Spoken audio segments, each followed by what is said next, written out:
Welcome everybody. It's nice to have you here. I hope you enjoyed our Stoke video. And my name is Sandra and I'm the director of the BC AdventureSmart program. I am so excited for tonight, and we do these webinars often, but we deliver our curriculum. And tonight is all about our special guests and what they can share with you as subject matter experts. And I can't wait to hear from all of them because they have so much to offer. We get lots of questions about communications, technology, and we do our best. We've got some pretty good answers, but when you can hear it from the experts, it's a win-win. Wins for us, you, and our guests as well. I'm grateful to be joining you tonight from the traditional territory of the Coast Salish people.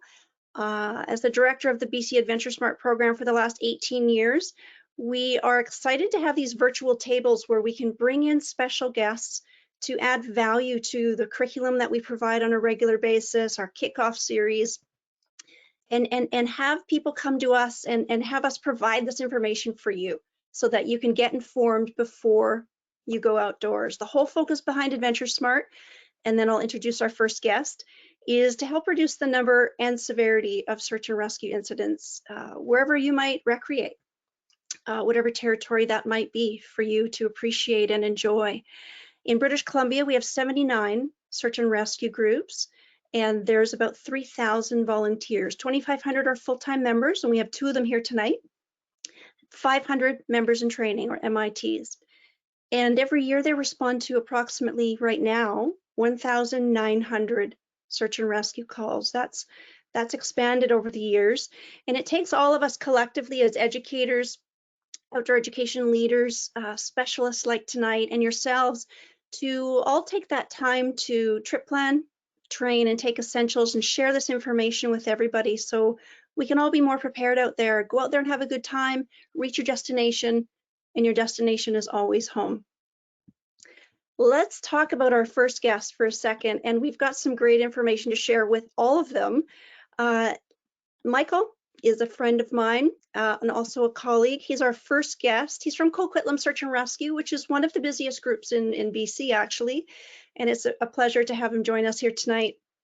Michael has 21 years in search and rescue, is a veteran software developer, and one of his many hats, he's also with the BC Search and Rescue Association Technology Committee. Michael is a devoted father to his wonderful son, and he is also a husband, climber, and backcountry skier. His wealth of knowledge and passionate advocate for health and safety is just beyond. And I'm really grateful to have his time tonight, and I hope you enjoy his presentation. Throw your questions into the chat. We'll definitely have a chance to read those out to our guests, and your questions will be answered. And right before Michael comes on, just a reminder, stick around to the end. We have a wonderful gift for you from FatMap that everyone who attends will receive. Okay, Michael, you're welcome to turn on your camera and join us, and we look forward to hearing from you. Thanks. How you doing? Doing good. Everyone can hear me, I guess? Yes. Okay, let's do the screen. Now, can I just have a check, Sandra, that people can see my screen, because I can't tell. I can see it, no problem. Yes. Okay, that's great. Hi, everyone. Thanks for having me, Sandra. I'm embarrassed by your introduction. I'm coming to you tonight from the traditional lands of the Squamish Nation, which is an amazing place to live at the confluence of the Squamish, Cheakamus, and Mamcrum rivers. A few hundred meters from my house, there are the granite walls of the Squamish Chief. A few kilometers up the valley from where I'm sitting is a massive lava flow that leads to our local glacial covered mountain, Nikche, which is Mount Garibaldi. A few kilometers down valley is the amazing Coquitlam House Sound Biosphere Reserve. British Columbia is amazing, but it also is pretty dangerous. All of the features I've listed are hazards if you don't know how to deal with them. We have a lot of search and rescue incidents here. We rescue a lot of people. Tonight, myself and my colleagues are going to go over some of the many different ways you can use to communicate with each other and, if necessary, search and rescue. Sandra already introduced me. I've been a SAR volunteer with Coquitlam SAR for 22 years. My real life job is a software developer, and I write GIS and Internet of Things and radio tracking software, among other things. And as mentioned with Ed Ehrler, I'm a member of the BC Search and Rescue Association Technology Committee. So sometimes it helps to take a step back and think about the basics. What's in a call for help? The essential thing is that you need help, and where do you need help? With those two pieces of information, authorities can launch a search or a rescue. When someone uses a flashlight blinking SOS or a flare, or you hear someone screaming for help, those are the two pieces of information you get for free. Of course, where you are, there's always better to give you more information. It's the next question when you hear someone yelling for help is always what's wrong, or do you need help? Are you lost, or are you injured? Are you going to need a technical rescue or a medical rescue? What's the specific level of urgency? Who's lost? How many subjects are there? Believe it or not, often people forget to tell us that they have a dog. And so when we arrive on scene, we see that there's the people they told us about, and now there's 2 dogs we need to get out of the backcountry as well. And what's your capability? It's different if you have the equipment and skills to spend the night. And some of you may have heard about the recent rescue out in Maple Ridge, where the people called for help after one of them was involved in an avalanche. For that one, they talked to the subjects, they talked to the party that had been involved in the avalanche, and they realized that they had the facility to stay overnight. So we didn't have to do, the SAR team, Ridge Meadows Search and Rescue, didn't have to rescue them at night. And so they waited till the next day when the weather cleared a bit, and they got the helicopter in. That was safer for everybody involved. That's the reason why the capability and the skills and all those things is included. So once you know you need help, you have a lot of options. I'm going to talk about these devices in this list. Some of my colleagues are going to speak about them in depth. I'll go into depth in a few of them. For each one, I want to talk about the range, how far can the device transmit, and what might block the signal. I'll talk about how does the device handle transmitting your location, and I'm using the word caveats. It just means what to watch out for. It's not necessarily to not use a device, it's just that every device has ins and outs, and you just need to know how to use it. First, we should talk a little bit about how radio signals work, and I don't want to go into a lot of detail about this because my friend Ed knows a lot more about it. I'm just going to try to touch the surface of this. Radio signals are line of sight, mostly. They're a lot like light. It travels in mostly straight lines, but they can reflect or refract, and so there's a little where it can go around corners. So it's not completely straightforward, but you can mostly imagine it as point to point. The radios we're going to talk about are generally blocked by the same kind of things: terrain, which is mountains and hills, buildings, inside a building or a parkade, or even near power lines or towers. The curvature of the earth comes into play. Weather has an effect, and vegetation for certain frequencies. And I recently learned, talking to one of my colleagues at SFU on Monday, that transmission over long distances of water weakens the signal appreciably, which is something I never knew before, but yeah, it just doesn't handle water that well. Regulations and laws allocate the frequencies to various things like television, satellite communications, ham radio, and cell phones. And the same regulations also handle device power and other things about where you can and can't use certain frequencies. It gets very complicated very quickly. The amount of power you have in the device, the antenna size also limits the range. The range can be extended by repeaters that can push your signal from one place to another. In general, the range is most limited when you're on a valley bottom, and it's best when you're on a mountain top. Depending on the frequency, the signal can reflect, as I mentioned, but this also makes it weaker.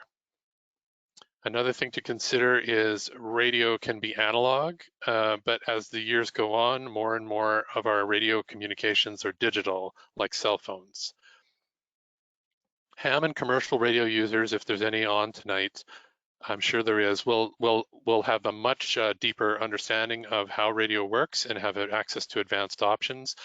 We won't go into those here because they're kind of beyond the scope of this conversation. I just wanted to mention because I know there's some ham people out there. I just tossed this one in. This is a computer model of the radio repeater our search and rescue team uses on Burnaby Mountain, and it models how the radio transmits over the terrain that Coquitlam SAR responds to. The green is good reception, the yellow is weaker reception, and red is marginal. When the marginal areas, things like weather and micro terrain and the trees, that's where you'll have the biggest effect, is in those marginal areas.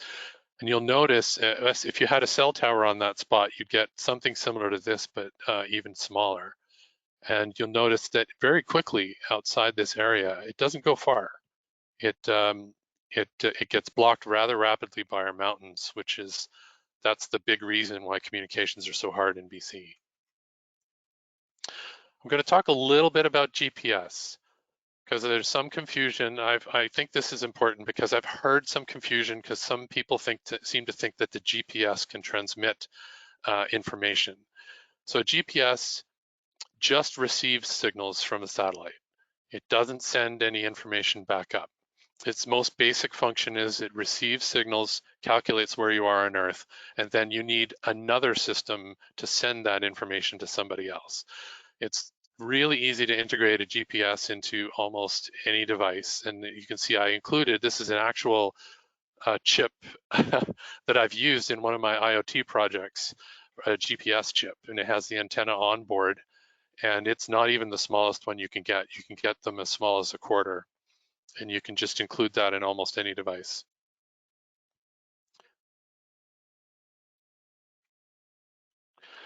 I'm also going to talk very quickly about coordinate systems and coordinates. I'm just going to mention this off the top because not all of the devices we're talking about transmit coordinates, and some of them you might have to say your coordinates out loud. So I'm going to recommend for people who aren't experts to use this kind of coordinate system here. This is called decimal degrees, and you can see there's 4 digits after the decimal. That's really all you need. That gives you an accuracy down to about 1.1 meters, and that's plenty of information for us to find you.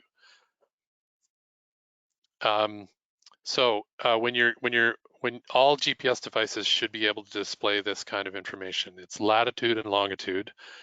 Notice that there's a negative sign in there. The negative sign is important. Otherwise, if you don't include that, you end up on the opposite side of the Earth from where we are now. That's an easy error to make, but it's also an easy error to fix if you do forget to say it, because we don't usually rescue people in China. How to say it? You say every number and try not to say things like 49, 68 or anything like that. You say 49.6840 latitude, negative 123.1419 longitude. And at the bottom, I included a little note. We do not use what 3 words. This is a coordinate system that you may hear about. It's kind of an esoteric way of encoding the positions on the world. We have to convert those back into latitude and longitude, and it is a big hassle for us if you do use them. We use latitude and longitude mostly. Advanced users who are advanced at land navigation, you probably know what Universal Transverse Mercator is. You can continue using that as well. The trip plan is the most basic way to call for help. We consider this to be a message that you leave with a friend, and it gets triggered when you don't come back.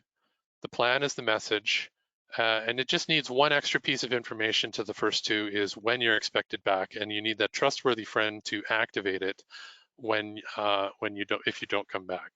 If you need to learn more about trip planning, AdventureSmart has a lot of resources, and I'm sure all of you have already read a lot of that. As I mentioned before, handheld radios, very common now, and there are units that you can buy down at Costco. These are called GMRS or FRS. The basics about radio, it's all about range or how far the signal can go, but it's generally line of sight, and it's governed by the power of the device and the antenna size. Some radios have GPS units inside. They can transmit their location between other radios of the same type. They usually can't transmit to radios that aren't their type. The most important thing to realize, search and rescue does not monitor radio. So it's not a reliable way to get a message out for help. This is mainly just something for inter-party communications. Cell phones, the communication device we're most familiar with, they're basically low-power digital radio devices. They depend on a network of towers. That's what gives them the reliability. The range is extremely limited. It's 1 to 2 kilometers under normal conditions. Like all radio, it can be blocked by terrain, and the LTE signals and 5G to some extent can be blocked by trees.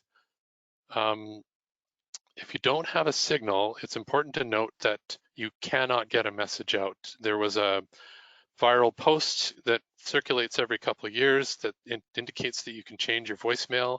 This is not true. If there's no signal, you can't change your voicemail, and the cell phone's useless to you.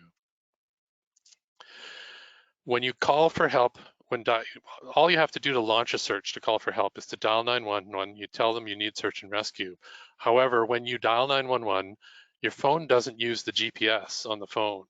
It uses something called network location. This uses the signal strength of the cell towers you're near to calculate where you are in the world. It's really good when you're in the city, but when you're in the backcountry and you might just be connected to one tower, it's very inaccurate. So the 911 operator may ask you for coordinates, and that's when knowing how to get the coordinate out of your GPS and to tell the operator might be useful. It's also important to give them the similar kind of information as I said off the top, where you are in description with local names, the number in your party, the reason for calling for rescue, and whether you have any injuries. The good thing is that if you can't figure out how to get that coordinate, search and rescue does have tools. We may text you a link, and if you click on the link, it'll activate the GPS and tell us where you are. We may do this whether or not you've sent your coordinates in to 911. The caveats to using a cell phone, the main weaknesses are that they're not very rugged and the battery life isn't very good. You can partially counter those two weaknesses by buying waterproof rugged cases and additional battery packs to charge the device. You still have to be careful. Specifically, cold weather slows down the chemistry. You got to keep the phone warm. And wet weather risks damaging the device, especially if you're using that battery to charge it. So you're gonna have to be careful. It also makes the screen hard to use. You can conserve power by going into airplane mode when you have no signal. This is important because when you start to reach the edge of where the signal is, the phone tries to boost its power and it uses more battery power. So it's always good to switch it to airplane mode. Even when you're replaced with zero reception, the phone wakes up every once in a while and tries really hard to connect to the network. That uses battery power. So airplane mode is a great thing. Believe it or not, the screen on a cell phone is probably the most power hungry part of it. So the combination of these three things is that a lot of people think that cell phone batteries are great because they go on easy hikes, they rarely use the map. The battery seems to last all day. You get home and you got lots of power. But when you go out in marginal conditions, one day it's cold, you sprain an ankle, and you realize that the battery's been draining a lot faster because it's cold, and your confidence was misplaced. So it's always good to maintain a very tight control over the battery power and manage it like it was, it could be the one thing that saves your life is having that phone. Sat phones are basically very similar to cell phones, but they're talking to satellites in space. The great thing about that is line of sight to a satellite isn't blocked by a lot of stuff. It depends on the satellite system. Sometimes there aren't enough of them in the sky for you to see them. Sometimes you're in a valley bottom, and some satellite systems aren't great in polar areas. So when you have a sat phone, you probably know you're probably going to need to read about what satellite system it's on. None of the sat phone systems that I'm familiar with have automatically locate you. There probably will be devices very soon if they don't exist already. So that's another thing you have to know about your device. The caveat for cell phone is, aside from needing the clear view of the sky, some systems you can't dial 911. You need to read about how to activate the emergency numbers for wherever you happen to be. You could be, in another country. It's probably a good idea to have a trusted friend that you can call and then give them the information, and they can call 911, and then the police or SAR can call you back to get more information. All right, and these are the satellite emergency notification devices. These things are great. They're often referred to as satellite beacons. They're known as the Inreach. This is what the Zoleo is, and we see a lot of people talking about these on internet forums. These are essentially just like a sat phone. They have great reception. They're talking to satellites in space that needs line of sight. But they're basically using something like SMS. They're texting to the satellite in space. They really have a lot of utility. When you hit the SOS button, or for some of these, every single message you send, it sends your GPS coordinates. And in fact, some of them track your movement all day on a map that you can share with your friends. Some of them are integrated with a fully fledged wilderness GPS, so you have maps as well as all of these other features.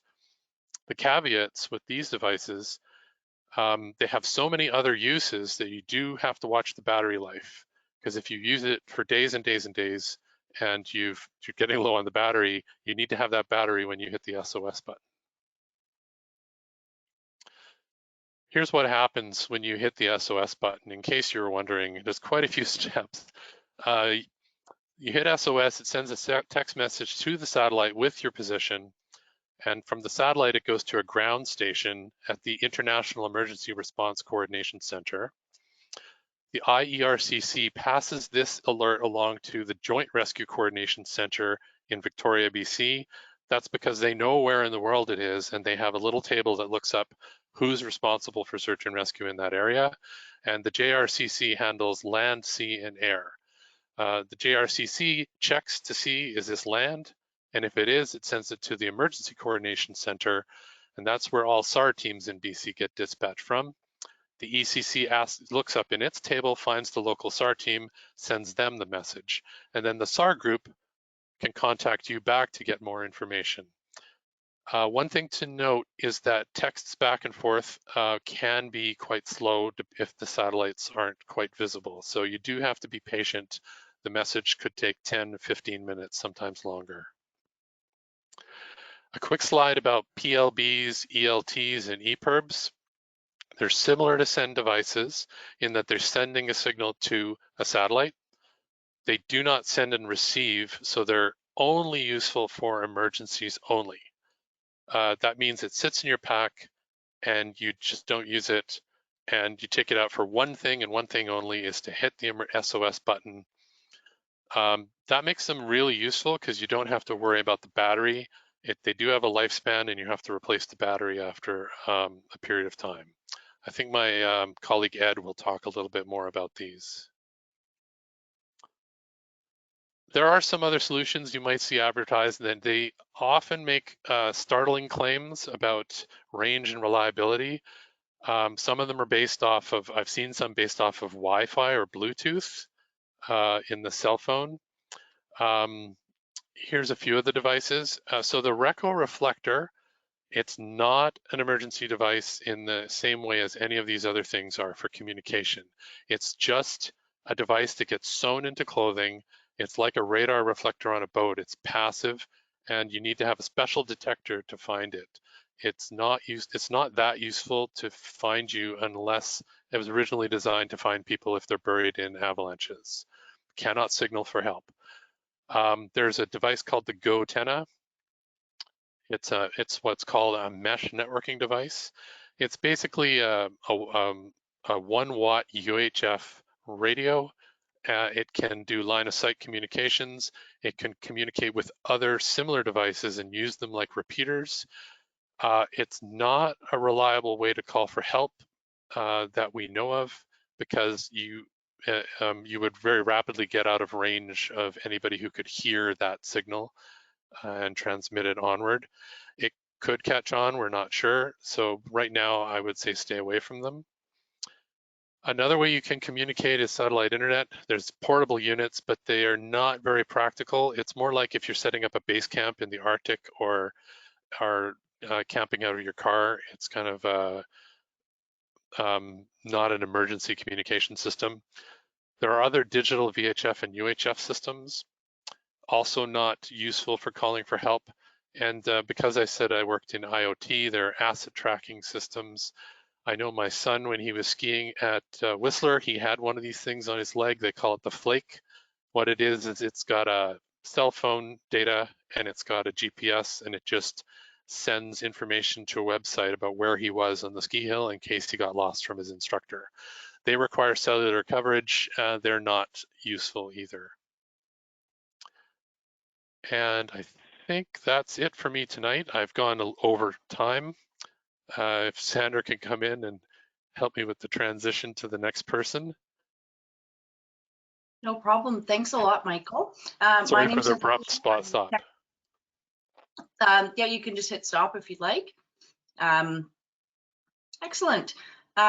We'll get you to pop your camera back on, Michael, and then we have some questions from the audience.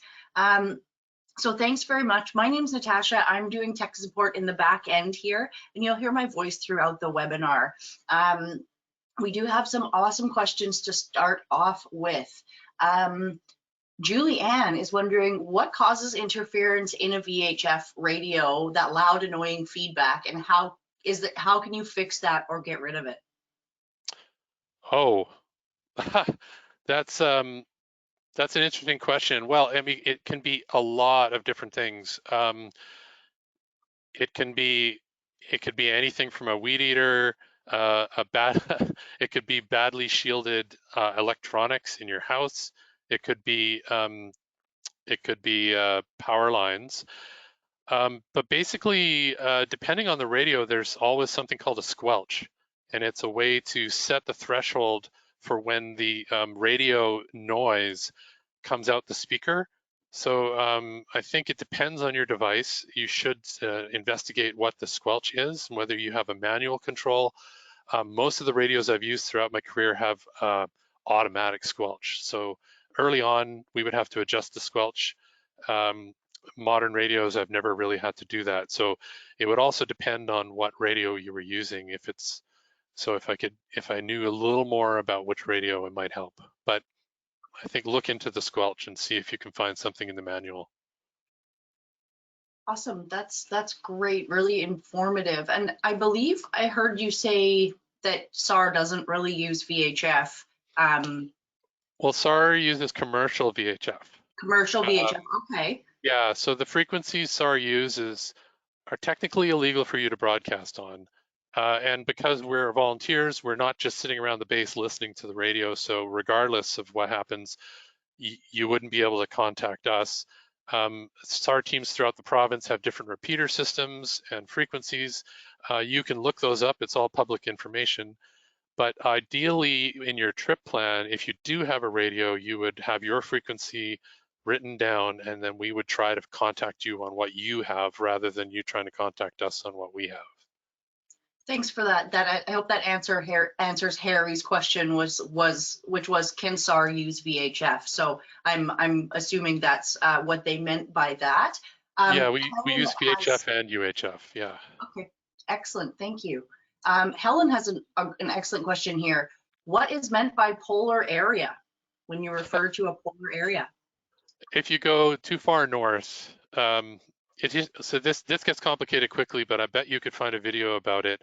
It has to do with the way the satellites orbit. Some satellite systems orbit less often over the North Pole and the South Pole, and so they tend to cover, and they do that because they want to cover more of the areas where people live. So if you go really far north in Canada or down to Antarctica, some of those satellites aren't going to be coming over the pole that often, and so you're going to get bad coverage for both sat phone and send devices. I don't entirely know what latitude, but the further north you go, it depends. For Globalstar, for instance, it's going to have less coverage. Great, and I'm just taking a look over. Oh, Julia, this is a nice bit of information. Can you repeat the name brand of the device that is only used in an emergency situation and can stay on your pack except in an emergency? Yeah, well, this is the brand of one of them. It's called a personal locator beacon, and I know Ed's going to talk a little bit about them as well. Oh, sorry, I thought you were seeing my screen. It's the one I have a picture of is the ACR Rescue Link. Great. But, yeah. Ed will have photos and he'll be able to point it out as well. Yep, Ed will chat about that as well. And then CS is asking, how about sky coverage when using Inreach? Yeah, Inreach is on the Iridium network. If you're in a valley bottom or a deep canyon, and it's just going to be like you look up and you have, like, I'm sitting here next to the chief, and like a quarter of the sky is blocked.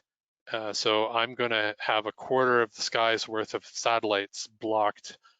So if I tried to send a message, it might take a little longer from here.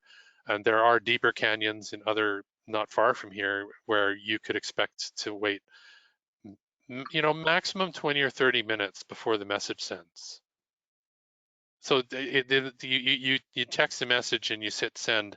It doesn't always send right away. It might sit in the buffer until it finds a satellite that it can send through. Excellent. So we have one more question from Leighton, and this is regarding the graphic with sort of the path of the SAR call. The previous bodies, IERCC, are they specific to the satellite network provider, or? Yes, except so things change from time to time, but from what I understand, Zoleo, Inreach, and Spot all go through that one ground station, that one place that handles them. Other satellite, because these devices aren't that hard to market and put together, so there are others that may be popular in other countries. They may use a different company. But I just read recently that Garmin, who owns Inreach, bought the IERCC. So it's not like an international body like the UN or anything. It's just a company that gave themselves that name. Great. Well, thank you so much again for your presentation, Michael. We appreciate it so much. I learned a lot of awesome little tidbits about things that I didn't know about. So again, thank you so much. Thank you. Thanks, Michael. I appreciate your time. I think I'm going to have to go back and watch this again. I was taking some notes, but also doing a few other things at the same time. Great start. Awesome approach to what we have here tonight. Awesome questions. Great to see so much involved there in the questions. Really appreciate it. Don't hesitate to send us in the question field. Let us know where you're sitting. You know where we're all sitting tonight, and we always like to hear where you're from. We've had people join us from way farther away than we ever thought they would be, which one of our guests is tonight too, which I'll introduce after our second guest. As we move forward, I'd like to introduce our second guest. He's with Sparwood Search and Rescue. I'd like to welcome Ed Ehrler. Ed's been a ham radio operator, get this, since he was 10 years old. He definitely started young, no question about that, early interest. He has 17 years with Search and Rescue in British Columbia, was recognized in 2020 with the Public Safety Lifeline Award. He's also has 22 years experience in radio communications. Ed, like Michael, is a member of the BC Search and Rescue Association Technology Committee. As many of us do here on SAR response and incident prevention, Ed likes to hike, off-road, snowmobile, and snowshoe. Plus, he loves to hang out with, he told me today, in his spare time, which is hard to come by, I think, for most SAR volunteers. He loves to hang out with his nephew. And if you could turn your camera on and join us, it'd be great to see you and have you join our BC AdventureSmart virtual table. Hey, there you are. How you doing? Oh, I'm doing all right. It's a a nice night here. It's I think getting down to about minus 20 degrees again, so it's a nice chilly one. The furnace is running nonstop, but that's winter for you. It is winter in Canada. I saw the news the other day. Everywhere in the country was below zero, except Vancouver, but the whole country was below zero. I think it was yesterday. Great. I can see your PowerPoint's up, so I'll let you know that's good to go. I'm going to shut my camera off. If you want to turn your camera back on, it's always nice to see our presenters, and the floor is yours. I think my camera should be on. I don't know if you see it or not. Yeah, your camera's on, Ed. It's just so perfect. Just trying to make all this technology go, right? Yeah, for sure. It's kind of a thing, isn't it? All right, let's get my screen up online here, and I think, can you see my presentation there? Yes, we can. Excellent. All right, it's working. So that's really cool. So yeah, again, this is about making the right call. My name is Ed Ehrler, as Sandra mentioned. I'm coming to you from the traditional territory of the Ktunaxa people in the Rocky Mountains of southeastern British Columbia. Sparwood, for those of you who don't know where it is basically as far east as you can go in BC and still be in BC. We're kind of the last town before Alberta. And we are about 20 minutes away from Fernie, which some of you probably also are more familiar with the if you're into skiing and that sort of and winter sports and just outdoor recreation. It's one of the major recreation hubs of the region. So that's just 20 minutes down the road from me. It's just a really great place to be. I'm really lucky to have been born and raised in the Rockies here. It's just a place I really enjoy. So, I'll find the right button here. So tonight I'm going to be talking about various radio technologies. So a lot of the stuff Michael was talking about, your cell phones, your satellite phones, your send devices, they're all at the higher end of the radio spectrum. The stuff I'm talking about tonight is a bit down lower in the radio spectrum, UHF and VHF bands. We'll be talking about emergency locator radio beacons. They operate down in the 406 megahertz area, and also two-way radios, which are mostly UHF and VHF. So we'll start off with emergency locator beacons. And the use of these kind of dates back to the 1950s in military aircraft using locator beacons on 121.5 megahertz. They later became mandated in commercial aircraft, general aviation aircraft in the 1970s, but it was never designed originally for satellite detection, but that's what we're doing now with it. So it's a good show of how technology evolves to meet the needs of public safety.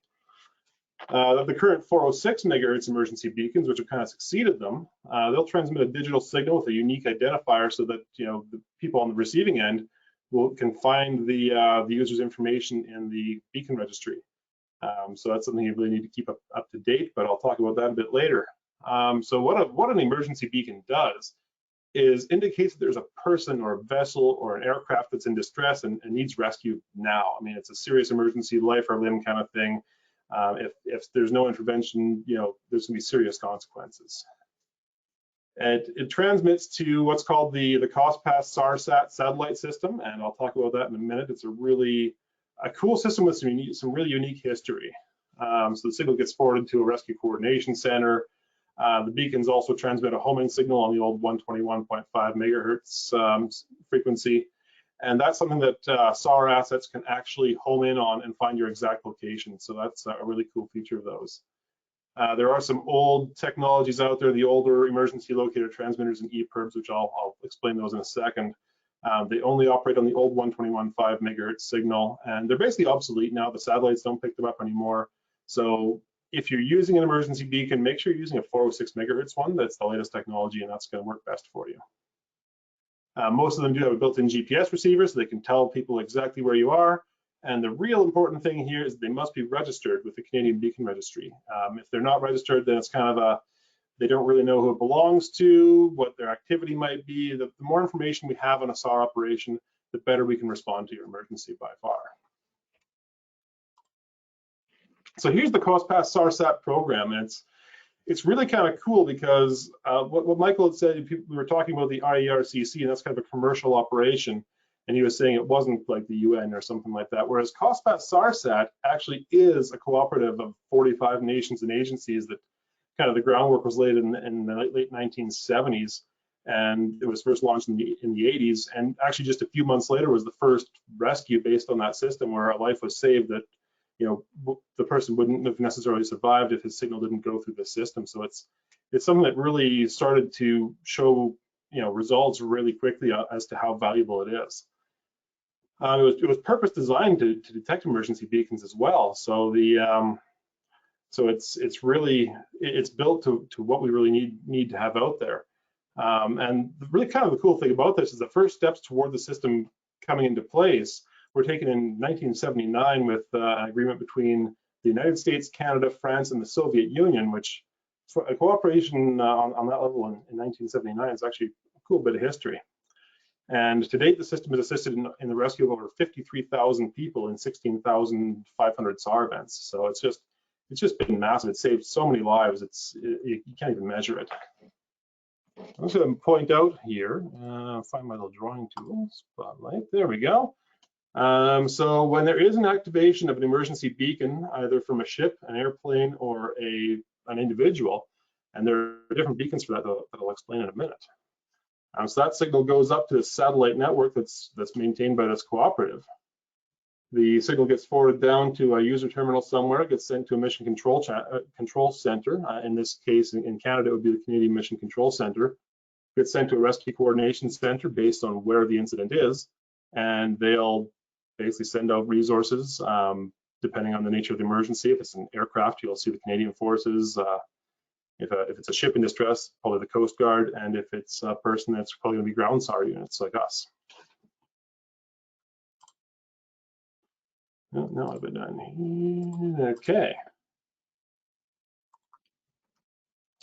So there is a bit of terminology. Michael had mentioned that there's different names for all these things, and that's something we run into a lot is the terms beacon and transceiver are often kind of used interchangeably, even among manufacturers, which just confuses some people as to what kind of device they really have. So it's important when you're planning a trip to be clear about what kind of device you're carrying.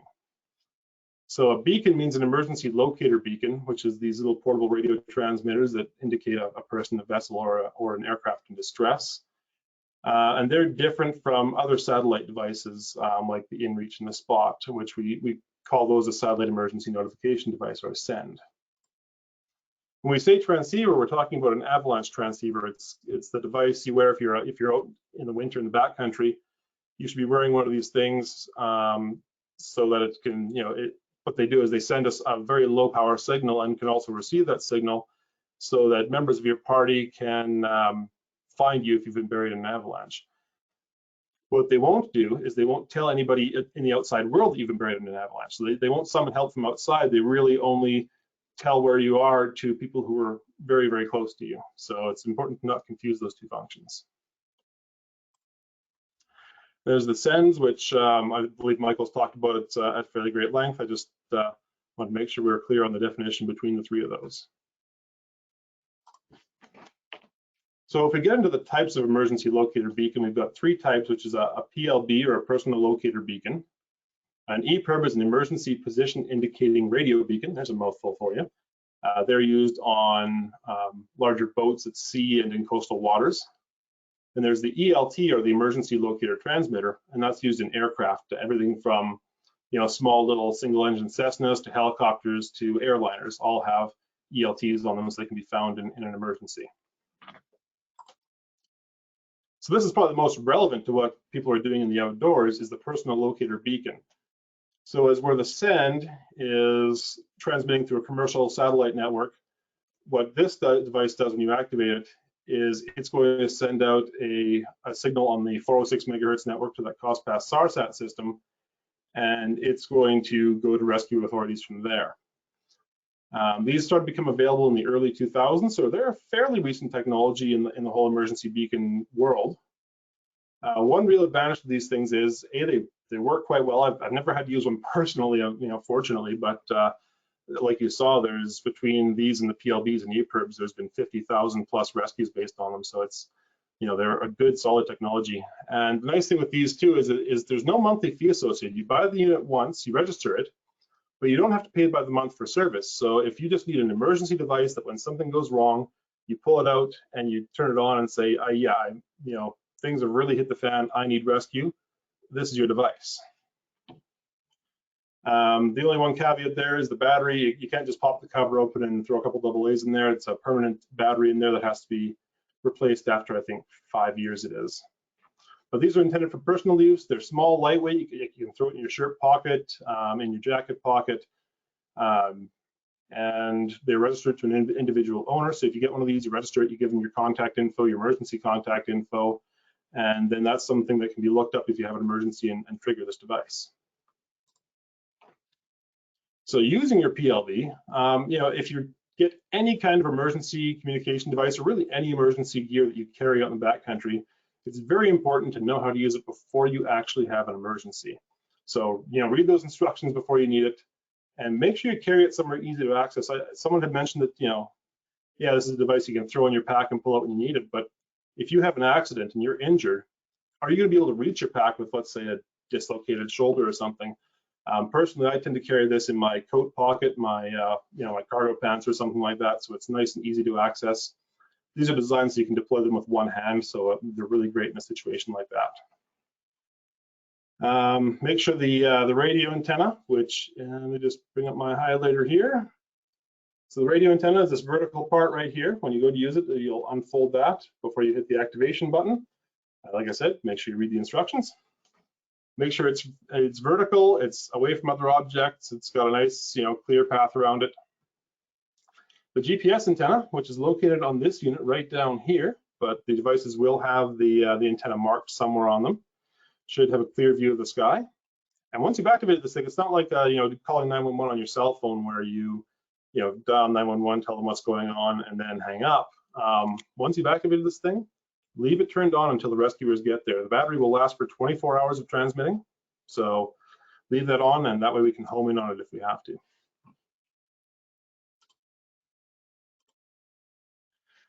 These are the Epirbs, the emergency position indicating radio beacons designed for use on vessels at sea. I will admit, I am in eastern British Columbia. I am as far from the ocean as you can get and still be in BC, so I'm not an expert on these particular devices, but if you have a large boat and you're out on the ocean, definitely look up the requirements and recommendations and see if one of these is something you need. They're registered to the vessel. In most cases, they'll float. In fact, I think they float out of the bracket if your vessel sinks, and they'll automatically activate when they get hit by water when they're out of the bracket. But if you're going on a small trip with a personal watercraft like a kayak or something, then you're probably going to want a PLB just because it's more intended for personal use. And the ELT, the emergency locator transmitter, not something that most backcountry users are going to have with them. But the reason I mention this is because a lot of backcountry activities involve transport by small aircraft, whether it's helicopters or you're taking a fixed wing float plane out to a fishing lodge or something like that. So these are used to indicate an aircraft in distress. They were the first device that the COSPAS-SARSAT system was used with. They're registered to an aircraft and mounted in there. They can be activated automatically by an impact or manually by a switch on the unit, or there's usually also a switch on the aircraft dashboard somewhere. And if you're going in a light aircraft, then the location and how to use the ELT should be part of your pre-flight safety briefing for little aircraft and helicopters. I know that's always something we get told about in SAR. So, you know, make sure you're aware of that, because if you do have an incident in a light aircraft, you know, somebody in the aircraft needs to know how to make sure that beacon's activated so it can call for help. And false alerts are kind of something we run into multiple times a year in SAR. They actually generate a certain number of SAR incidents, and I'm not going to say that they're a huge problem, but you know, it'd be great if they didn't happen. So they do cause SAR responses that can divert resources from actual emergencies in some cases. They are preventable in a lot of cases. So if you're carrying an emergency beacon or a send, make sure you store it securely somewhere. Make sure the buttons are all covered up. And if it does activate falsely, you should know how to cancel a false activation. That's usually in your instructions somewhere. just so we don't have to, you know, send a whole bunch of people out looking for you just to verify if it's an actual activation or not. There isn't a penalty for accidental activations. Don't worry about, you know, getting a ticket or something like that. You know, accidents happen. If you do accidentally activate an emergency beacon, be it a PLB, an Epirb, or an ELT, that has to be reported to the Mission Control Center at this phone number. You can look that up on their website as well, and actually it's a good thing to have written down right with your device as well, just so you have it there. Keep in mind that doesn't apply to the SENDA devices like the Inreach, the Spot, or the Zoleo. This is specific to the emergency beacons.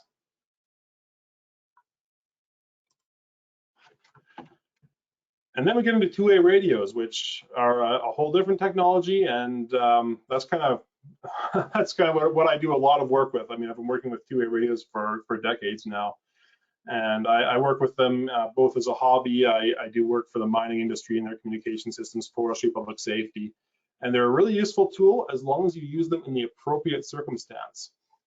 So what two-way radios are really good for is for short-range communication within your party. So, you know, if you've got a party of 6 people, if you each carry some kind of two-way radio, you can talk back and forth to each other, coordinate, make sure you don't get separated, and make each other aware of hazards. And it's just, communication is such an important thing to any activity, whether it's an organized rescue like we do in SAR, or just your snowmobile or ski trip. If you can keep in touch with each other, it's going to just, you know, keep a lot of problems from happening. A lot of SAR responses occurred just because there was a party, they got separated, they didn't meet back up where they were supposed to meet back up, and one half called the other half and reported them missing, which is totally valid, but also avoidable if you have good communications. They typically work more or less line of sight. I mean, radio waves will kind of follow terrain and reflect off of mountains and things to a certain extent, but it's not, you know, it's not something you can rely on. It's not going to get you that far. It's basically going direct from one radio to another unless you're connected to some sort of repeater system, which in most cases isn't the case in the backcountry. The range is going to vary a lot depending on the type of radio. It can be anywhere from 2 kilometers up to 100 kilometers if you're going through a repeater system or from a mountaintop to another mountaintop. The one thing, and this is going to sound a bit funny because I mean, I sell two-way radios for a living, right? But I'm going to tell you right now that you should not rely on a two-way radio to call for help from emergency services. You know, years, decades ago, that was kind of what people did because it was the only technology they had out there. But now there's so many better devices for that you know, this should not be your primary means of calling for help. People ask me all the time, well, what channel should I call on in an emergency? And I say, in an emergency, you should call 911. You should use your satellite beacon. You know, whatever your options are there. And mainly because you're limited with range on a two-way radio. It's only going to transmit so far, and let's face it, some of our adventures happen in places where you might have, you know, 10 people within 100 kilometers, and you know, they're probably not all on the same radio channel. And even within public safety radio channels, like Michael had mentioned, the SAR channels that we use, or other public safety agencies, they're not consistently monitored in a lot of cases. So you can call on them quite a bit, and nobody's going to hear you, not until a SAR operation's been launched. Actually, in one case, a search I managed a number of years ago, there were 2 people who got their vehicle stranded in the backcountry. They hiked a ways, they found an outfitter's cabin, they took shelter in there, and they found a two-way radio in that cabin. But it was so remote that they spent 2 days just cycling through channels on that radio, calling for help intermittently, and so until a logger was finally in the right spot on the right channel to actually hear them and call emergency services and report the situation. So it's, again, not something that I'd rely on when a dire situation happens. So we'll start off talking about family radio service or general mobile radio service. And this is kind of a public use radio system. There's a bunch of different radios that are made that use this system. They're a UHF analog radio, so up in the 400 megahertz band, if anyone's familiar with radio frequencies. They have 22 channels in them. They also have a thing called privacy codes, which really don't make your conversations private. They just make it so that you only hear communication that's kind of relevant to your party. So it's not an extra channel, it's just a way of filtering out the communication. They're fairly short range, usually a few kilometers at most. a lot of the packaging for these things is going to tell you that they'll reach 22 kilometers or 40 kilometers or something like that. In my experience, that's just way overblown. I mean, it's kind of under ideal, laboratory type conditions where you're talking from an elevated position to, somewhere down in a valley bottom or something like that. It's not realistic in any sort of mountain terrain. One thing I will say about these is there are two different power levels depending on what channel you're using, and that's some sort of regulatory thing that happened when these first came on the market. So if you're using channels 8 to 14 on these radios, you only have half a watt of transmit power, but if you're using channels 1 to 7 or 15 to 22, you've got 2 watts of power. It's 4 times the power. It won't give you 4 times the range because that's not how physics works, but it will give you more range. So if you need that extra range, then you should be on one of the higher power channels. They're fairly inexpensive. I mean, you can often buy them in a 2-pack at a big box store for fairly cheaply. But if you're taking a radio out in the woods and you're relying on that for communication between your party members, you probably want something that's more rugged, waterproof, designed for outdoor use. And that's where something like these BCA link radios that are kind of designed for snowmobilers and skiers and things like that are kind of a really popular item. And another one is the Garmin Rhino series, which kind of combines a GPS unit and a GMRS radio. And I haven't used one myself, actually, but I believe they actually have the ability to transmit your position to other party members and things like that. So some cool features there. It's definitely worth shopping around and seeing what's suited to your activity. And a big thing there too is there's no license required for these radios. You don't have to license them with the government or get an operator certificate or anything like that. You can just buy these and use them as long as you're using them appropriately. So they're really popular for that use, and this is really kind of what they're designed to do, is just be that short-range communication device for groups like that. The next type of radio, and there was a question about what we use for radios in SAR, and this is what we use in SAR is your LMR or land mobile radio. These operate in the VHF band or the UHF band. There's a few different frequency bands that you can operate these in, but most of what we do is in the VHF band. They're used by public safety, government, industry. The more common uses that are related to recreation are mountain guides and ski operations tend to use these. And a big thing that I'm going to talk about in the next slide as well is resource road safety. A lot of times we're traveling on forestry roads and we need to be able to do that safely. They do have longer range than GMRS. These handheld radios here will have up to 5 watts of transmit power. A mobile like this one out of my truck here, that one is 30 to 50 watts of power. So they are a bit more of a professional grade, higher power radio. The thing though is there's really no public channels available. It's not like GMRS where you got this bank of 22 channels you can just talk on. These have to be licensed with the federal government. You don't need an operator certificate, but you have to license the radio, and the license will specify what channels you're allowed to operate on, and that's kind of it. So they're for specific purposes and not really just a free use kind of item. Oh, I'm opening the wrong button here. Come on, there we go. All right. And I was talking about resource roads, and this is a really important thing that I really want to make people aware of. Is a lot of the backcountry areas we access, to do whatever sport we're interested in, is accessed via some sort of a resource road or an industrial road. And you'll see heavy industrial traffic, whether it's logging, mineral exploration, oil and gas, all kinds of things like that. And these roads are what's called radio assisted. So what the expectation is the people that are traveling on these roads have a two-way radio that has what's called the RR, the resource road channels. It's a series of channels that you would have in your radio. And you select the appropriate channel for the road that you're going on and call your miles. There's a whole procedure to it. And so I definitely recommend if you're traveling on these kinds of roads, go to bcforestsafe.org, look under the transportation menu, find resource road safety. They have some videos, some free knowledge training. There's even training courses you can take, and make yourself aware of how to safely travel on these roads, because you don't want something to happen like what's illustrated below here, and that's an actual incident from a resource road. Things can go wrong in a hurry if you're on a winding, narrow mountain road with a logging truck coming towards you. So you want to be very safe about that. And the third one is amateur or ham radio. Sandra had mentioned that I've been a ham radio operator since I was 10 years old, so it's been a while. And this is kind of a hobby use kind of radio service, but the reason I bring it up is because there's some overlap between outdoor activity and ham radio. Either there's, I know a lot of off-road enthusiasts go out and get their ham radio licenses so they can use the ham radio channels for their activities. And on the flip side of that, there's ham radio operators, I don't know if there's any on the call tonight, that go and do like parks on the air events or peaks on the air events and go into the backcountry and see who they can talk to on the radio from wherever they are. So it's kind of a cool combining of hobbies there. The range on these kind of varies from short range, a few kilometers, to very long. And when I say very long, you know, a radio like this, an HF band radio can talk, you know, in the right conditions, thousands of kilometers through atmospheric refraction and all sorts of science that I won't get into tonight. But there's a large variety of radio equipment, handhelds, mobiles, base station type radios. But the ham radios, some people will go out and buy ham radios and program commercial frequencies into them. You know, they have to be modified to do that, but people do it.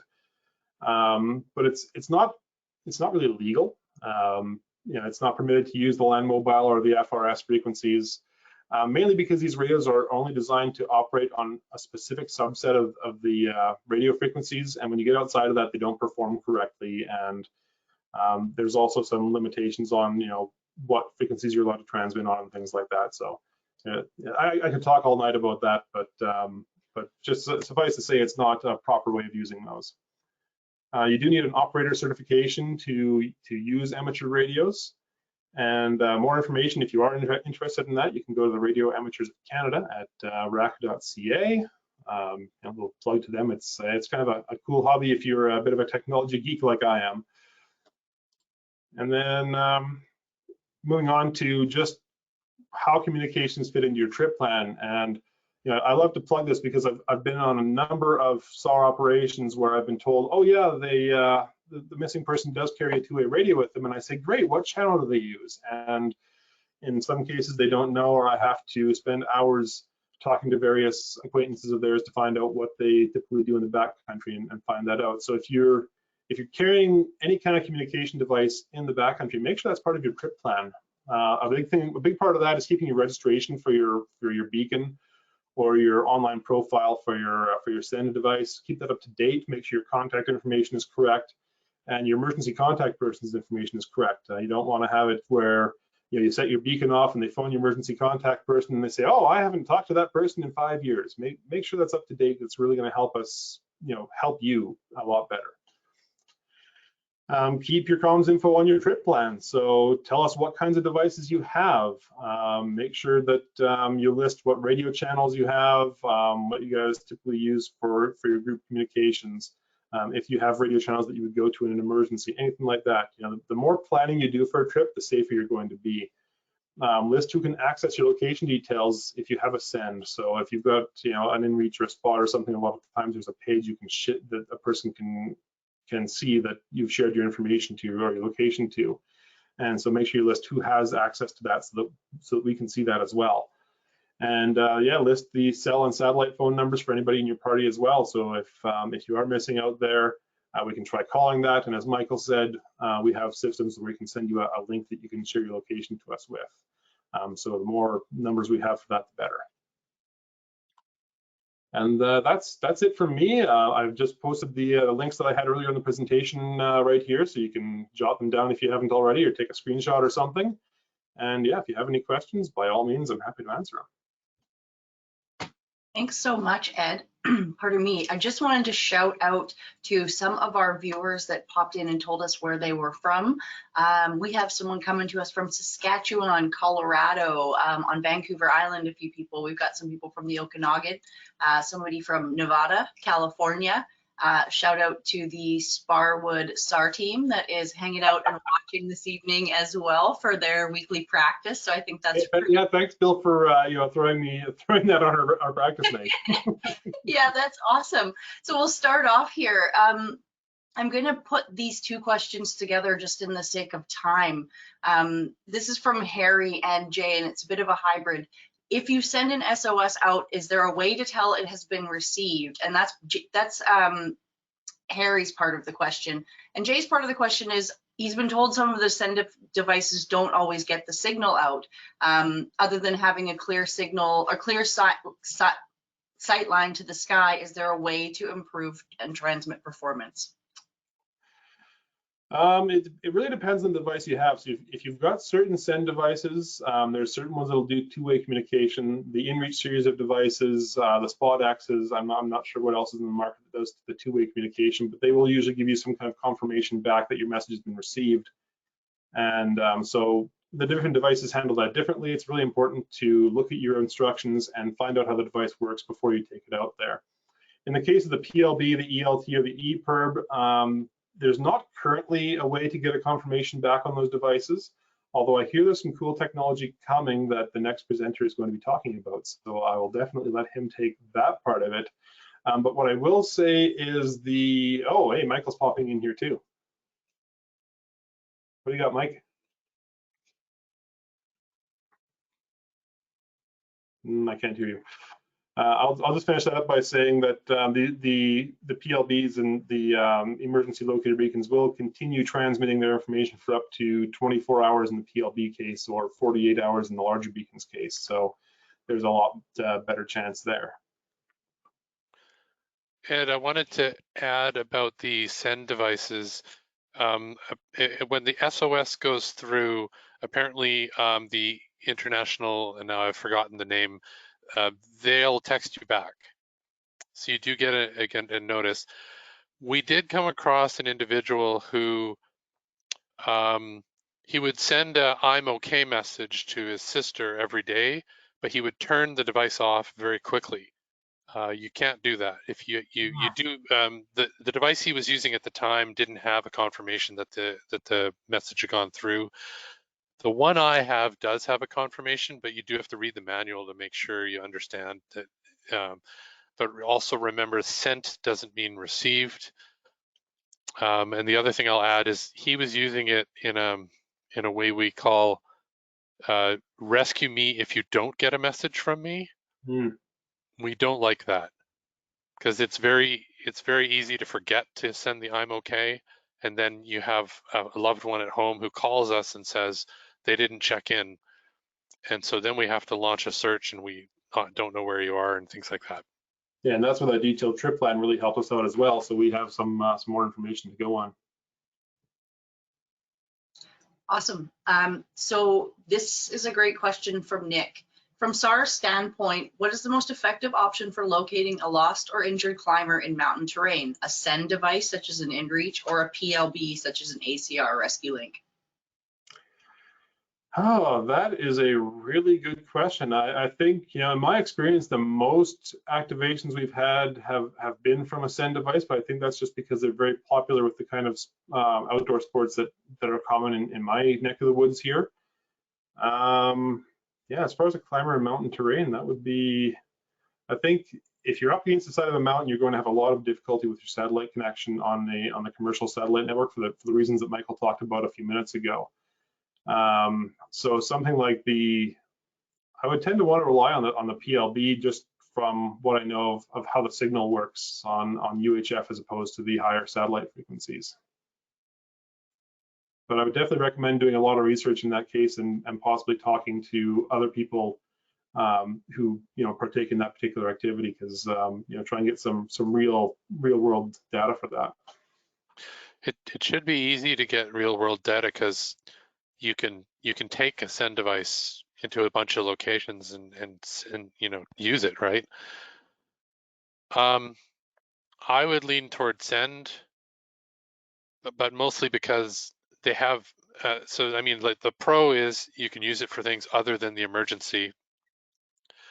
The con is when you use it for things other than the emergency, you're draining the battery, so you got to be more careful.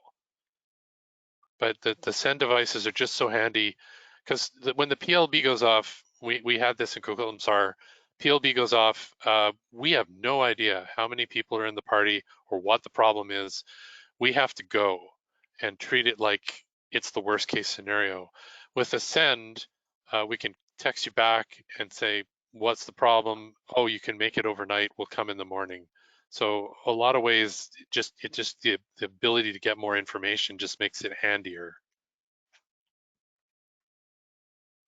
Excellent.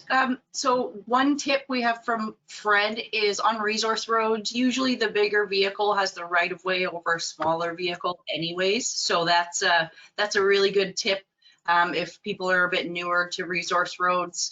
You know, I definitely know what it's like to be on those skinny resource roads, and you pull over. You definitely pull over and you get out of that way because that truck is coming through.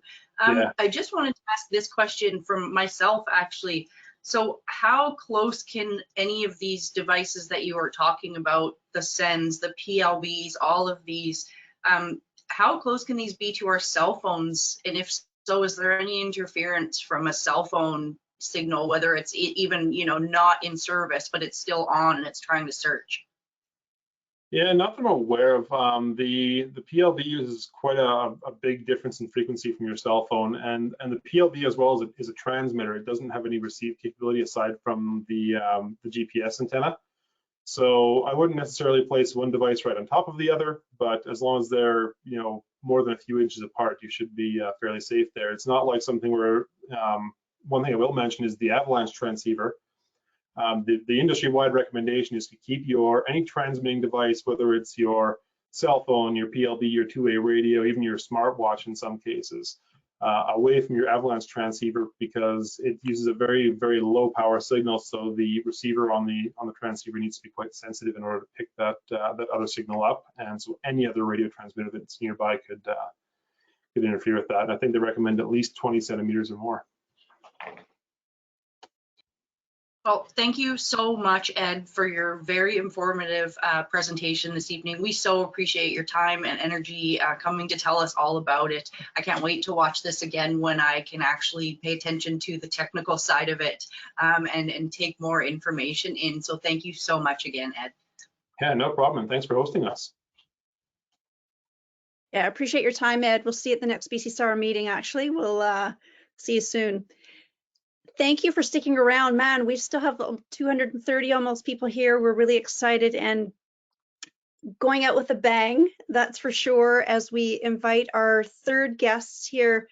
And it's definitely last but not least, and definitely from the farthest away, I have to say. And if I've got this right, it's 5:15 a.m. in beautiful Belgium. And our third guest is with Galileo Search and Rescue. And it's my pleasure to introduce you to Mr. Claude Cauwe. Claude is with the Defense Industry and Space at the European Commission. We chatted recently this week via Twitter, actually, and he was excited about this webinar and really passionate about the topic and our agenda. And we welcomed him with open arms to join us. So I was pretty impressed that he was going to get up at 3:30, I think, because that's when I saw a tweet go out, our time, 9 hours difference. So quite impressed already. He's excited to be joining us in support of what we do with the BC AdventureSmart program. So time difference or not, bright and early over there, and coming to the end of our evening, we're excited to have you, Claude, and it's great to welcome you to our BC AdventureSmart table. Thank you very much for joining us. Thank you, Sandra. Thank you for having me. I must say that I'm extremely impressed by what I saw and what I heard from the other panelists, and at the same time, I am extremely pleased as well because many of the questions that have been raised, we hope to have an answer that you will like. First of all, I have to apologize for my not so good English. English is not my mother tongue, as you will hear. I hope you would understand me anyway. And I think that for this presentation, then we will use the most widely used language in rescue world, meaning bad English. So, what I'm going to talk about is Galileo. Galileo is a satellite system, satellite constellation, the satellite constellation of the EU, European Union. And Galileo actually has a lot of things to offer. Just maybe some couple of words first. I will try to make it not too long for some chapters because all of the information you received is a bit redundant with what I'm going to say on certain chapters. but you will see that there is much more coming in the space segment. So the Galileo services, what is it? Well, we have three services basically aboard the satellites. We have the open service. Open service is like a GPS, but I would say better or with more accuracy. It's available worldwide. It's interoperable with other satellite systems like the GPS. And that means, for example, that your receiver in your car, in your cell phone, wherever, will understand the signals of Galileo exactly the same way that they understand the signals from the GPS, which is a great advantage because that makes about the double of satellites in visibility line. And of course, it increases the precision. Galileo is free of charge. We have another system. It's a bit a discrete system. It's the PRS, Public Regulated System. It's only for specific users from EU member states, meaning mostly government, army, civil protection, etc. And the characteristic is that it's a robust and encrypted signal. So it can defeat spoofing attempts. It can defeat any kind of scrambling attempts, but that's something that is not the subject for tonight. The subject for tonight is really the search and rescue, and that is what we name the European contribution to COSPAS-SARSAT. You have heard a lot of things about COSPAS-SARSAT already. I will tell you even more. We have a worldwide coverage, and as one of the other panelists said, the PLB and the search and rescue through satellite is free of charge. The two first services are on a payload called the PNT, so the positioning, navigation, and timing system, while the search and rescue is on another payload. It's a separate equipment aboard the satellite called the transponder. It's made by Kongsberg in Norway, and it is completely separated from the other payload. Why is that? Because if one of the clocks, of the atomic clocks making a deal of this positioning and navigation timing system would fail, the search and rescue system would not be impacted and can survive, if I may say so, for more than 2 weeks on its own data. Quick word about COSPAS-SARSAT. You heard a lot about the beacons. You have from the right of the screen the ELTs. ELTs, as Ed said, are basically designed to be embarked aboard airplanes, helicopters, etc. Epirbs are designed for maritime and nautical application. They can be hydrostatically activated, meaning that if your boat sinks very fast, they can pop up to the surface and start transmitting automatically. And then here at the left, you have the PLBs, and that is what I will focus the most on for today. COSPAS-SARSAT was it's an old system. It's a system that was designed in the 70s, but it is there and it works. So that is a very, very big advantage also for Galileo, because when we designed this satellite constellation, I must say that the political leaders of the time had a genius idea. Instead of just adding another rescue system that would make it even more complicated, even more complex for the rescue crews to operate and switch from one system to another, they just thought about the situation. They assessed how the situation in rescue was, and they said, well, there is one system, there is one network that works. I mean, the statistics shows that it's saving about 7 lives a day. So why would we not put the whole capacity of the Galileo constellation to disposition of this COSPAS-SARSAT system? And that brings us to the graph. So how does it work? Just quick reminder, you have a distress signal coming from the emergency beacon, It goes up to the satellite on 406 megahertz. You have here 3 generations of satellite. I will come back to that later. The satellite simply relays this signal back to Earth. It's copy-paste. It doesn't modify the signal in any way. And it's received on the local user terminal, the big antennas on the ground stations, where the position is computed. the position and all the data available, so your name, cell phone, all the data that you have submitted when you have registered your beacon is sent then to the Mission Control Center, to the Rescue Coordination Center that is the nearest to the place where the accident happened, and then the SAR response is triggered. What was in the early days the COSPAS-SARSAT initial configuration? They had two kind of satellites. They had LEO SAR, LEO meaning low orbit. Low orbit satellites fly something like 700, 800 kilometers altitude. It's a bit like the International Space Station, actually. They orbit around the Earth all the time, so they can detect quite low-powered beacons.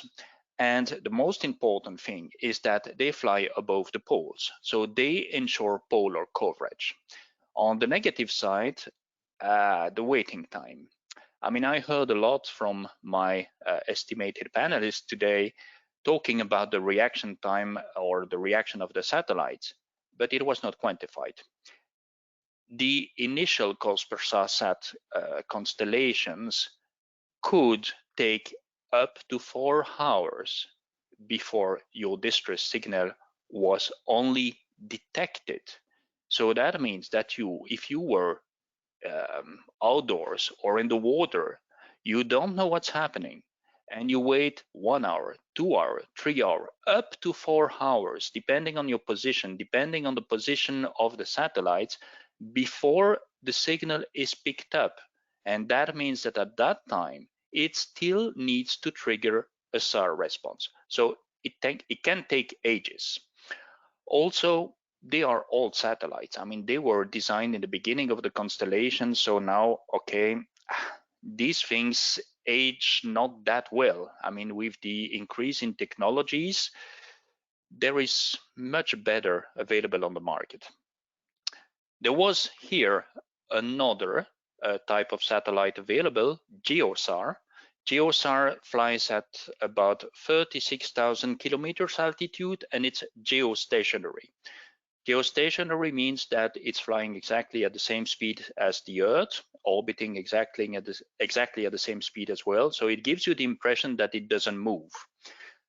The very good thing is that it can detect the distress signals almost immediately. But the problem is that the coverage is limited. I mean, just because it doesn't move. These are a fixed geometry, meaning that if you have a mountain between the beacon and the satellite, well, it will never go through whatever you do, and there is no Doppler location. That is also something that we will come back on later. The evolution, it was a MEO-SAR, and a MEO-SAR is M for medium altitude, 23,000 kilometers. Positive is that we have a high number of interoperable satellites. I mean, we have for the moment 24 Galileo satellites equipped with SAR transponders. 2 more have been launched early December, are now in the phase of becoming operational in 3 weeks. There is a global coverage on the 24/7 base. It's a near real-time detection and location by several satellites immediately. We have a single burst detection and location, meaning that if your beacon would only transmit once, well, we have a high chance to pick up the signal and to already compute a position. And then there are the answers to many questions I heard tonight. There are the new functionalities. Remember those 3 letters, LRLS. I mean, it will come back often later in this presentation, and you will see why that is the future in terms of PLB. Of course, everything is not positive for the MEO-SAR. There are negative points as well. It's more costly in the space segment, of course, because we need a lot of satellites, 24. But here, I mean, we don't use taxpayers' money just for sending SAR satellites. We piggyback the payload on other satellites. So here, basically, Galileo is giving navigation, positioning signals, and we just added the SAR transponder. On the other side, on the ground segment, so the antennas, the MCC, the networking between all the segments, it's more costly, but it's worth it. So, I mean, you can have a riddle. How much is the weight of the difference between life and death? Well, it's 7 kilos for the transponder and 8 kilos for the SAR antenna on the satellite. So 15 kilos may do the difference for a person in danger. And in terms of budget, the SAR part only represent 1% of the Galileo program cost. So it would really have been stupid to not have done it. How do we contribute to COSPAS-SARSAT?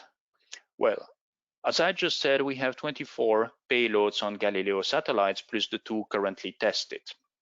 We have, for the Europe segment, 3 ground stations, so-called MEOLUTs, so Middle Earth Orbit Local User Terminals, and 1 under deployment in La Réunion. Galileo contributes to alert detection, meaning that every single beacon currently on the market using the 406 megahertz signals, as long as it was approved by COSPAS-SARSAT, but the 406 all are, can trigger a response from the Galileo transponders. And then Galileo is the first and for the moment the only provider of acknowledgement to beacons, what is called the return link.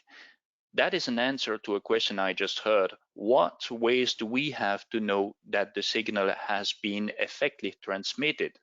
Well, with Galileo you have.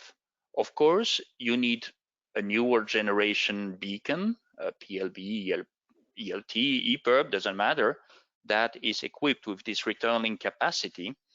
But when you transmit the signal, as soon as it is picked up and a position is computed, the satellite will transmit back to your beacon saying, hey guy, we heard you and we know where you are.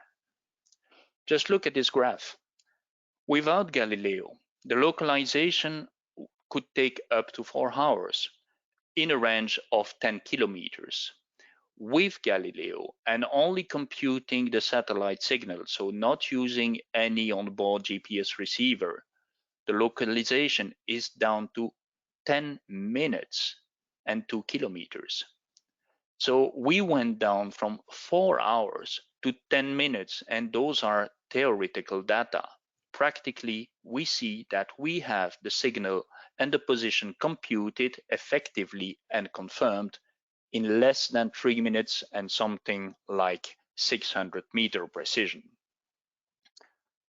This is how antennas look on the ground, the LUTs. We have for Europe, one in Svalbard, one in Larnaca, one in Maspalomas, and the new one that is built in La Réunion. For the European coverage area, you see, I will switch on the tracker, you see here the antenna in Spitsbergen, Norway, Maspalomas, Larnaca in Cyprus. You have also a reference antenna, Santa Maria, just to assure that we have a reference positioning to increase the precision of the signals. And you have the main command center in Toulouse, in the offices of the CNES. The coverage area is quite wide for the moment with the system we have. You see the Norway, Maspalomas, Larnaca, the coming La Réunion zone here. But what is very interesting is that European Commission and the Canadian MCC have signed 2 years ago, 1.5 years ago, an agreement to implement networking of their MEOLUTs. So the ground station that you just saw for the European coverage area also exists in Canada. They exist all over the world, actually, in Australia, US, wherever. But with Canada, they will be networked. It's currently in the testing phase. And why is that? Just because for the first time ever, we will try to network 2 different brands of MEOLUTs. The current MEOLUTs are made by Honeywell. The new ones will be made by Thales. So they do not exactly send the same kind of signal formats or data formats. It has to be translated, it has to be merged, and that is what we are working on for the moment. It works. We are pretty pleased with the results. It will result in a very large coverage area. Just imagine Canada and Europe together, but it's not mature yet to go operational, I would say. We are keeping on working on that. The return link service. Well, that's a differentiator. That is actually the thing we are the most proud of. Because let's take the graph again. You have your emergency beacon here. And as usual, transmitting to the satellites, the satellite copy paste. It goes down to the Maolits, there the position is computed, goes to the COSPAS-SARSAT network, to the MCC. It goes to our command center in Toulouse, the French Mission Control Center, that then encodes the return link message. And as I said, the return link message is sent back through the Galileo ground segment to the satellite, and the satellite replies to your beacon. For the moment, this confirmation is just because your flashing LED is changing colors. It's turning blue in most of the cases. But when that happens, you know that someone somewhere knows you have a problem, and so you can expect a rescue operation to be launched. The average for this whole circuit here is 37 seconds. So we are pretty far from the system using text messages that can take up to 15 minutes. The RLS has been declared operational in January 2020, and COSPAS-SARSAT, just a little more than 1 year after, authorized the upgrade to the full operational capability. This means that all the RLS beacons can be commercialized within all the country codes, and provided that country, of course, has a procedure in place to receive the signals. What does that mean practically? I mean, the PLB, as was said before, is registered to a person. So you buy one, you register it, and that's all you have to do. I mean, there are no additional costs. There are no additional fees. The only thing you have to do is to change the battery every 5th year. But for the rest, go hiking in Australia, for example. You have a problem, activate the beacon. Your signal will be routed exactly the same way as it would be in Canada. So the nearest rescue station will be alerted. And at the same time, since you will have a PLB registered in Canada, the Canadian MCC will get an information that indeed a citizen of theirs is in trouble in Australia. That leads to sometimes impressive rescue operations. We had last year a Spanish boat sailing around Argentina, and it got in problem. Activated an Epirb. The Epirb message was received by the French MCC in Toulouse, and they started coordinating the rescue operation. So the French Mission Control Center coordinated a rescue in Argentina of a Spanish vessel. That is the goal of this whole network. How does it work? Because, okay, I mean, it's pretty easy to say we have the best system in the world. Everyone can say that. We just don't say it, we prove it. And not only we prove it by numbers, we had here committed values. We said that the forward link service availability, so the possibility to get the signal coming from the beacon, should be above 99%. The best we had in 2021 was 99.94, and the worst 99.80. For the rest, I mean, you can see the colors, you can see the numbers. I won't comment. 100, 100, 100, 99, 98.4. Oh, that was bad. But for the rest, look at what we have. The valid message detection probability after one single transmitted burst. So your beacon, for whatever reason, can only transmit once. We have a 100% chances of getting that messages. For the location probability, how many chances do we have to compute your location after this only single transmitted burst? We had between 92 and 100%, etc., etc. The same for the return link performance. We had quite high commitments, 95% availability. So 95% of the time the system should be able to send back the return link confirming that your position had been located. We were oscillating between 99.87 and 99.99. The rest is absolutely beyond comments.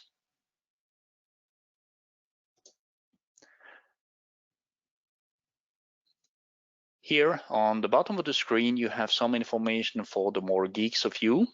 You have the service performance reports. Every third month, we publish reports to see exactly how the system performed. So there is nothing to hide. It's a full transparency. And then there are some news items taken for the press, specialized press, just praising how the system delivers. So it's not just propaganda. It's a real fact. That is how it is now. What do we have for the future? Because systems are evolving quite quickly, the world is changing quite quickly, and we realize that we cannot just sit on our hands and wait for the next event to happen. We have designed something that is called the remote beacon activation. And that again, for you rescue crews, sometimes there is this uncertainty. You don't know exactly what's happening. And the person is late, but you haven't heard about it. Or an aircraft has disappeared. We all remember MH370 aircraft, Malaysian Airlines, still unsolved. The crew is not responsive. And you don't know what's happening. With this function, remote beacon activation, an authorized user, the authorities, an RCC, MCC operator, can trigger and force the beacon to transmit remotely. This system has been a standard of EuroK. Here you have the references, and it's in line with the applicable ICAO standards.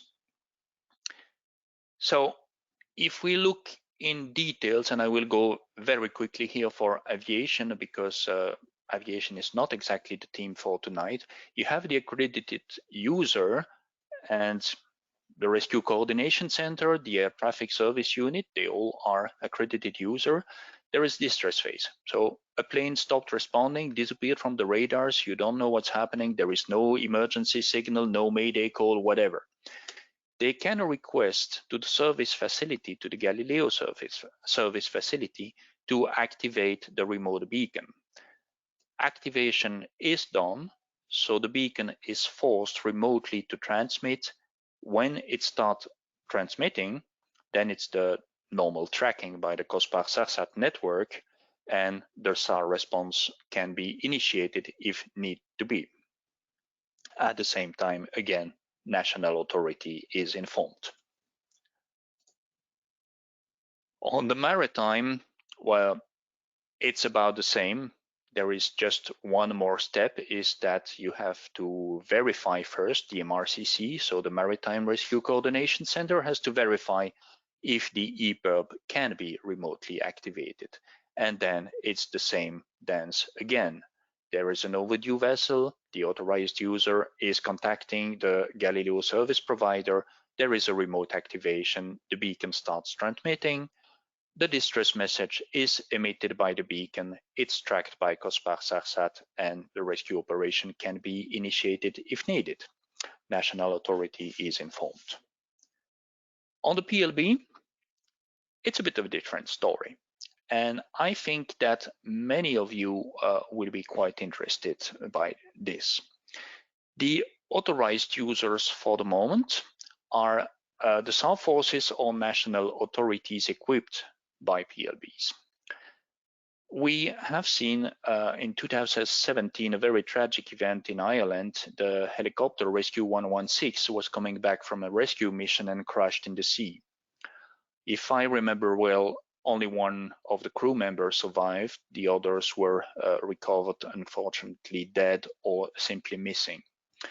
The problem was that the weather conditions were awful and no one had the possibility to locate the crew members because they had no device on them that could be triggered or that could be activated to give a position.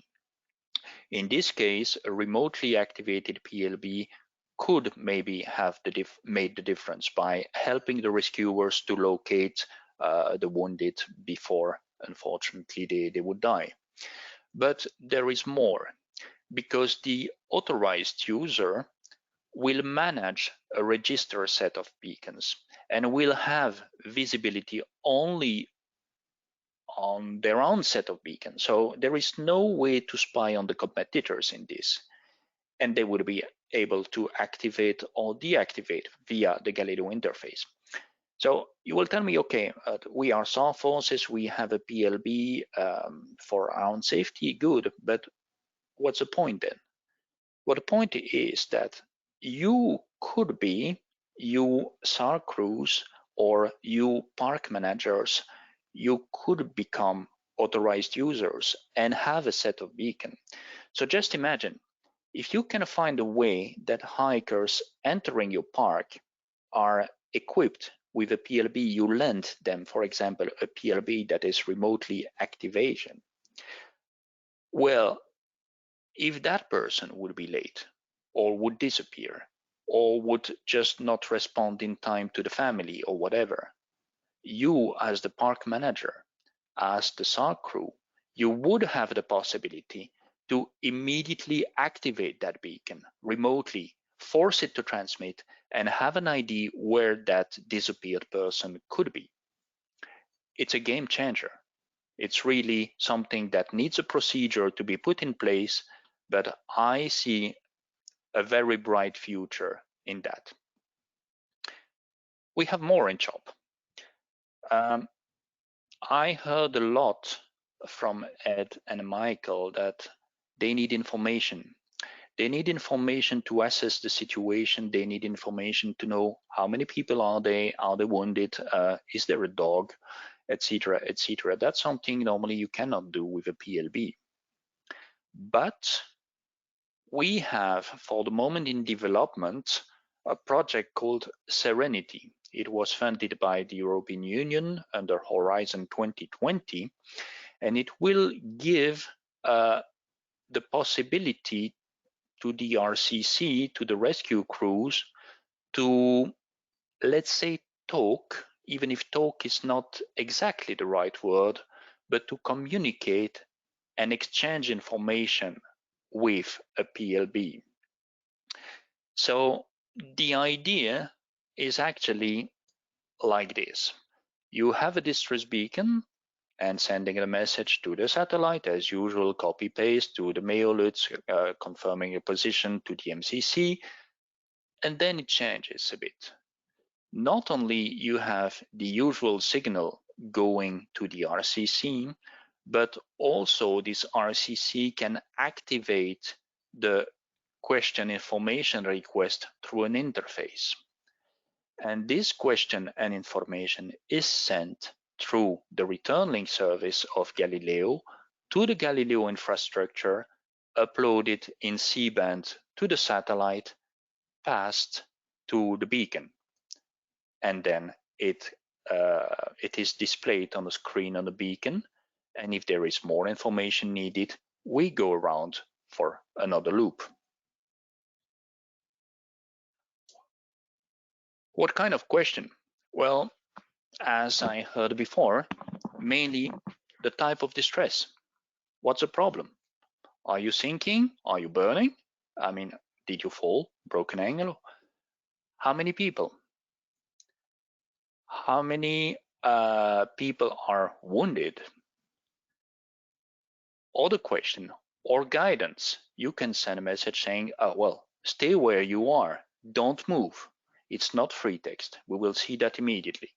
But I think the first question that everybody will want to ask is it a false alert? So by sending that question, you can avoid sending out SAR crews because someone just was cleaning up the beacon and pushed the button by accident. How does it work? Well, you have pre-programmed questions on RCC operator side and inside the beacon. These pre-programmed questions are really hard-coded in the device. And at the same time, here, they are hard-coded with translations. That means that your RCC operator speaks, let's say, French or English, and sends the question in his mother tongue. It's English. But the person in distress is a tourist and speaks only Chinese, Russian, Japanese, Spanish, I don't know.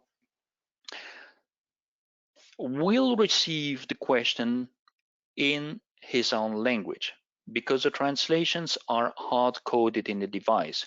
So it will be question 1.1 and it will show on the screen the equivalent of question 1.1 in the selected language. First, you have the big activation, sending the distress signal, doesn't change, distress reception, okay. Then there is a question selected by the RCC operator. So let's say, what's your distress? The question is sent to the beacon and received on the screen.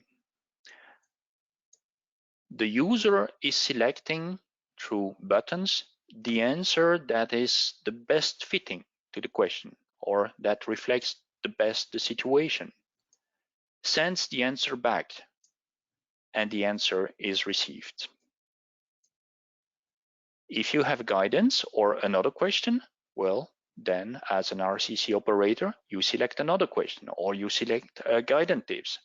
You send it and you have an acknowledgement and a guidance reception. Really two-way communication.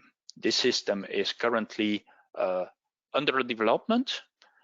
We collect also information from the rescue area through that system, for example, the position, of course, and it allows the SAR crews to know exactly or to have a better idea of what's happening. Again, we have the type of distress, the number of people, the number of people injured, instructions, and the usual first question, is it a false alert? For the moment, we have designed two main scenarios. Is it maritime distress or is it land distress? We skipped aviation distress because there is nothing like an aviation distress in a rescue operation. I mean, I have personally never seen a plane failing and stopping on the corner of a cloud waiting for rescue. A plane that has a problem will soon become a maritime or a land distress problem. It will go down. Everything that goes up must go down, and that will be the case with the plane. So, two main field of activities. We haven't designed that by our own. We don't know exactly how to do that. And therefore, we invite the SAR forces, the SAR crews, to contribute, to tell us what is important for you, what kind of information you would like to have, what kind of guidance you would like the system to send, so that we can compile all these questions and include them in the system.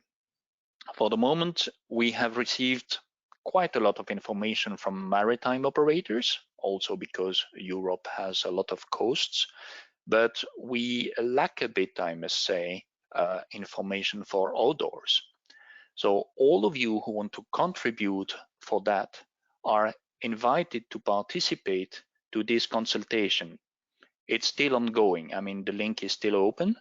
You will find a lot of questions to answer, and basically you will help us to make the system better.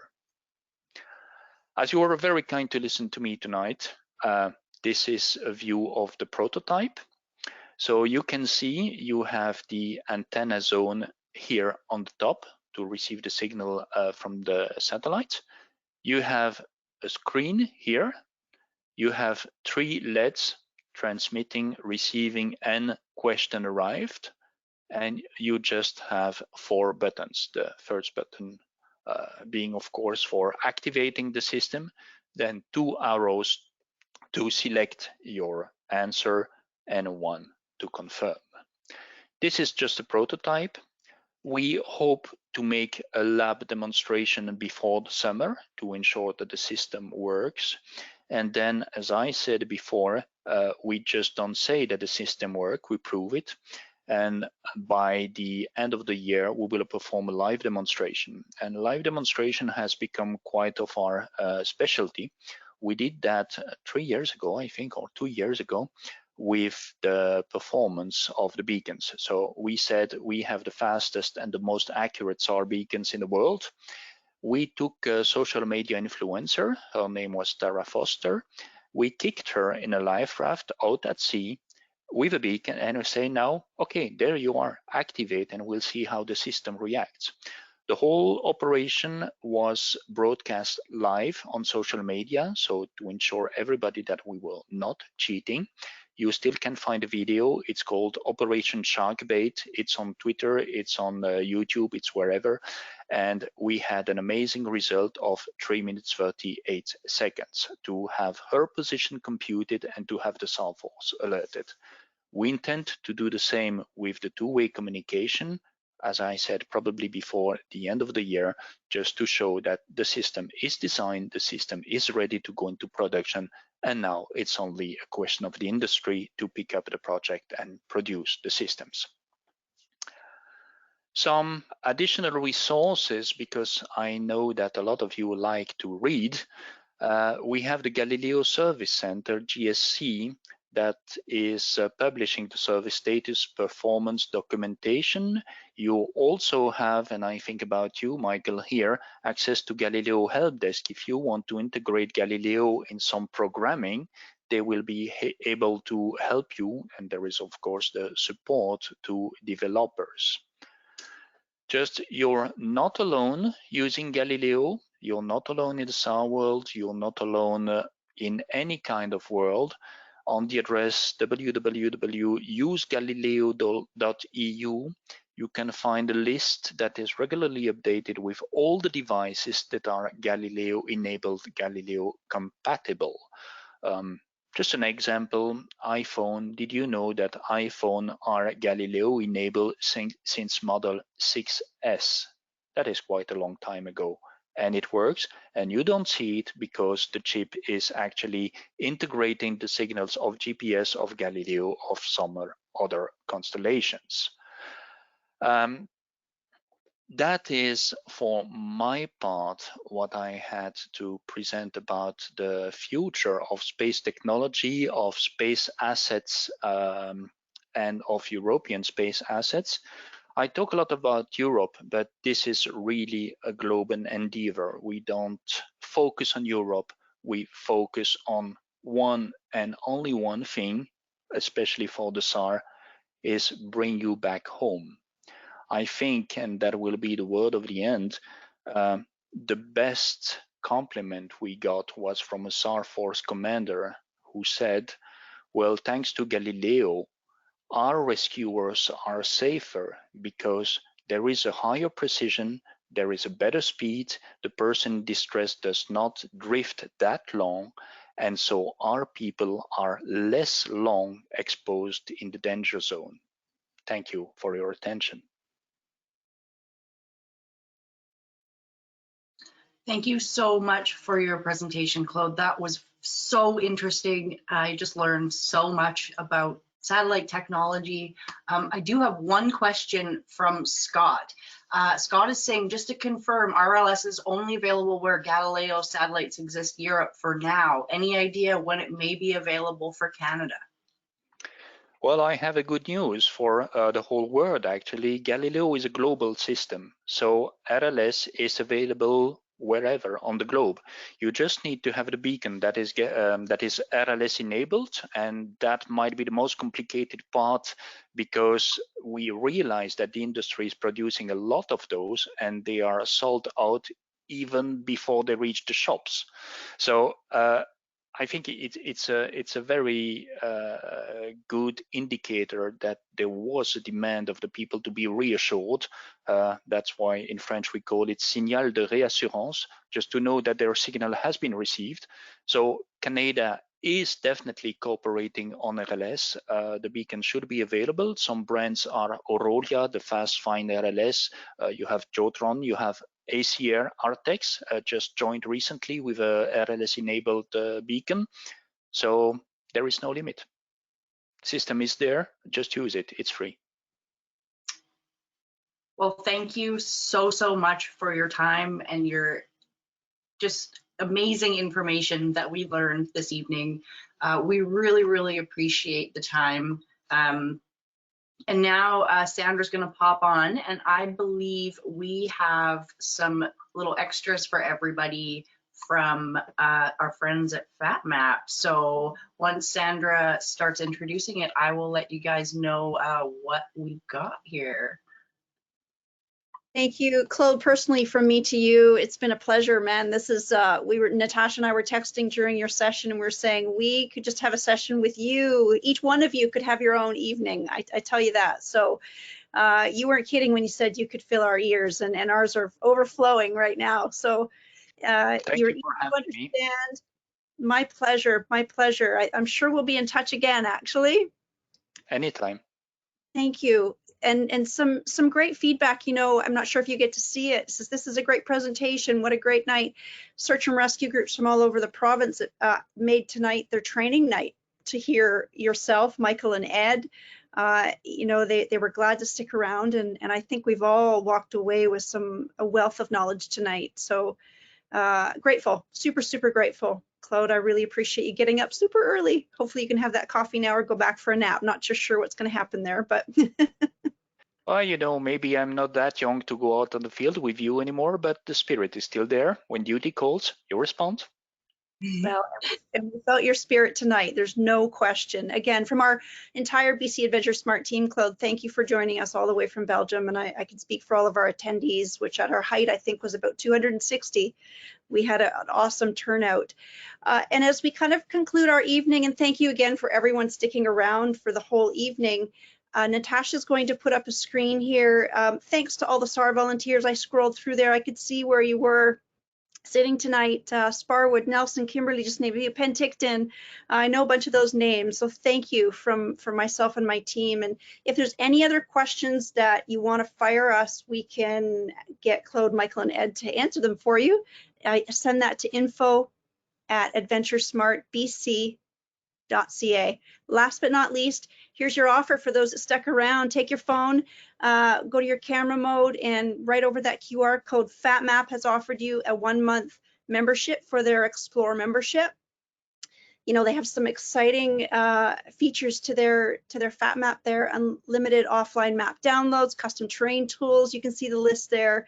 It's great. There's your opportunity to snag your 1-month free membership, which is really exciting that they've offered that. We're not official partners. They're supporting us, and we support them, and they wanted to reward everyone who got informed tonight before they headed outdoors. They support the BC AdventureSmart initiative as well. And our last slide is the last slide of the evening. And again, we're well over time here, but we do have a couple of more events to kind of wrap up our winter. February 16th, we have our snow safety education program. It's great if you're new to the outdoors or getting back into it again and again. We talk about backcountry safety, decision-making, group dynamics, February 16th. And lost person behavior will finish off our webinar series for the entire winter. That's on March 1st. Dr. Robert Koister, a specialist in his own right, will be joining us for that session, and he has that exclusively for that webinar, which is an hour long. All of our events can be registered where you found this one, BC AdventureSmart Facebook events page. And we appreciate, again, all your effort and time. Every time you do this and get informed, it helps you and your party family. In BC, it helps out our 3,000 search and rescue volunteers. So on behalf of all of them, we thank you for getting informed. Enjoy the rest of your winter and hopefully see you again. Good night.